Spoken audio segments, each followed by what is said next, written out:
na michezo, ambapo katika burudani tarehe 23 wapenzi wa muziki wa dansi chini walipatwa na pigo la kuondokewa na nguli wa muziki wa dansi Kasim Said Mapili ambaye alikutwa chumbani kwake akiwa amefariki. Katika jarida la habari tunamtizama mzee Kasim Mapili katika safari yake ya kimuziki. Sura yako sasa mbona imekuwa hivyo? Na kuuliza mbona sasa kunijibu hutaki? Umenikatili kama mimi ndio nilikutuma. Ni moja ya kipande kilichoimbwa katika wimbo wa Mayasa na TX Mosh William, huku mpiga gitaa solo ni Mapil ambao wote wameshatangulia mbele za haki.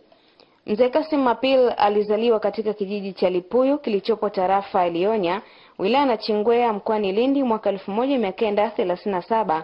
Alipata elimu ya shule ya msingi kwa Lipuyu sambamba na elimu ya dini.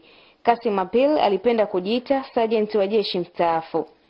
Mwaka 1958 alijiunga na White Jazz Band iliyokuwa na maskani Lindi, kisha mwaka mmoja baadaye akahamia Mtwara na kujiunga na Mtwara Jazz Band, lakini mwaka 1962 akajiunga na Honolulu Jazz Band ambayo nayo ilikuwa hapo hapo Mtwara.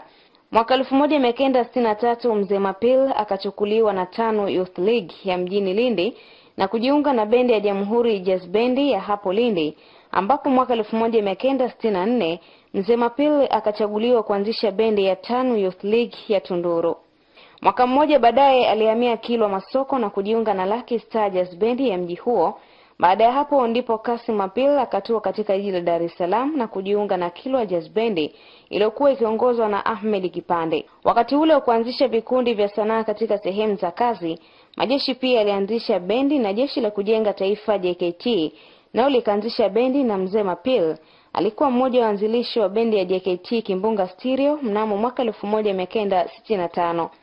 Polisi nao kama majeshi mengine nayo pia ikaanzisha bendi na mzee Mapil akajiunga na Police Jazz Band tarehe 15 Disemba 1965 iliyokuja na mtindo wao wa wanavanga vanga. Ndipo jina la mzee Mapil lilikuja kujulikana sana, na hasa kutokana na tungo zake kama Wivu, Mayasa na Dunia ambao uliimbwa na TX Mosh William na hayati mzee Diwani, huku marehemu Mapil akiweza kucheza gitaa la solo kwa ustadi mkubwa. Baada ya miaka 16 katika bendi ya polisi, tarehe 5 Mei 1981 mzee Kasim Mapil alistaafu jeshi la polisi na kuwa ndiye aliyekuwa mwalimu wa bendi ya kwanza wanawake nchini, Women Jazz Band, iliyoanzishwa mwishoni mwa mwaka 1965. Mrisho Mpoto ni mwanamuziki anayetumia miondoko ya kiasili katika uimbaji wake nchini, almaarufu kama mjomba, ambaye hivi karibuni alikuwa akishirikiana na mzee katika kazi zake. Muziki wa Tanzania miaka ya nyuma ulikuwa ni kwa ajili ya burudani au kuwa muziki wa biashara. Kwa hiyo kiukweli kabisa mzee amefanya kazi kubwa ya muziki, lakini muziki haukumlipa na akawa anaishi maisha magumu. Kwa hiyo aliponifuata kuniambia bwana Mpoto, naomba tushirikiane, mimi nilimuona kwanza kama baba yangu, kama mlezi. Nikamwambia basi sawa. Nafikiri kwa mwaka 2004 ndio nikaamua kuanzisha band. Yeye nikamkabidhi band kama mlezi wa band ya mjomba, lakini kama mkongwe katika muziki, lakini kama dawa, kwa sababu band yangu mimi haipigi kwenye maklabu, haipigi kwenye mabaa, ni band ya event, ninafanya kwa ajili ya matukio maalum. Kwa hiyo akaja mtu mmoja aitwa Mlanda Maganda, ambaye James Mlanda Maganda, akaja na Kasim Mapili, tukaanzisha band. Kwa hiyo tulipoanzisha bendi ikawa inaenda, ikawa inakuwa, lakini kwa sababu si hatupigi mara kwa mara, wakawa wanafanya shughuli zao zingine. Lakini nakumbuka kwa hiyo nimekaa naye toka mwaka 2004 kama mlezi wangu. Mimi namlea na yeye ananilea mimi. Aidha, Mrisho Mpoto amezungumzia muziki wa vyombo stejini kama muziki aliokuwa anafanya sana mzee Mapil na kuasisitiza wanamuziki wa sasa kuwekeza huko. Wapiga vyombo ndo hao wanakuisha. Tunashindwa kuwatumia wakiwa hai.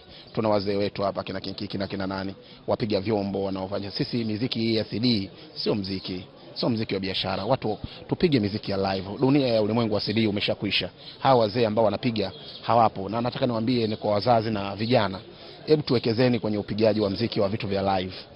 Kwa sababu tunapozungumzia muziki wa dunia, kama tunataka kuingia kwenye soko la dunia, ni lazima tupige live. Lakini wapiga vyombo ndo hao wanaondoka, hatujawatumia na ujuzi wao, wanaondoka. Kwa hiyo mimi nasema wanamuziki, wazazi, serikali, wananchi wote tuwekezeni, kama tuwekeze kwenye muziki. Na tunapowekeza kwenye muziki, tuwekeze kwenye muziki wa live. Rashid Pembe ni kiongozi wa Macbendi, anasema bendi ya kwanza aliyojiunga nayo ni Police Jazz na ndiyo iliyomkutanisha na marehemu Kasim Mapil. Mtu aliyenishawishi kuingia katika music ni mzee Kasim Mapili marehemu. So niliingia polisi toka shuleni kwa katika kikosi cha ujenzi mwaka 1979, lakini 1981 mzee marehemu Kasim Mapili na TX Moshi William marehemu walinishawishi kuingia Police Jazz, na ndio yeye alionifanya mpaka leo mimi nimekuwa mwanamuziki na ni mwalimu wangu wa gitaa. Ingawa napiga saxophone, lakini alikuwa ni mwalimu wangu wa gitaa wakati niko Police Jazz. Nimekaa naye Police Jazz kama miaka 3, baadaye ndo alistaafu akiwa sergeant katika jeshi la polisi. Kwa hiyo baadaye alipotoka ndo akaenda kuunda huko Tanzania Stars, na Moshi William akawa amekwenda Msondo. Lakini aliyenifanya mpaka mimi leo naitwa mwanamuziki ni marehemu mzee Kasim Mapili. Kwa upande wake King Kiki, mzee wa kitambala cheupe, pia aliwahi kufanya kazi na marehemu Mapili. Anamuelezea Mapili kama mtu tofauti sana. Kila mwanamuziki au kila mwanadamu aliumbwa na karama yake. Kwa hiyo karama ya ndugu yetu au mwenzetu Kasim Mapili nayo ilikuwa ni karama ya kipekee kwa namna yake, kufuatana na umachachari wake, alafu na ucheshi wake, na kutokuwa hakuwa anapenda mauzi, hakuwa anapenda ukasirika. Alikuwa kila wakati ni mcheshi na alikuwa mstari wa mbele kwa kila kitu. Mzee Mapili atakumbukwa kwa mengi, na mojawapo ni wakati wa mwaka 1982 baada ya semina ya wanamuziki iliyofanyika Bagamoyo.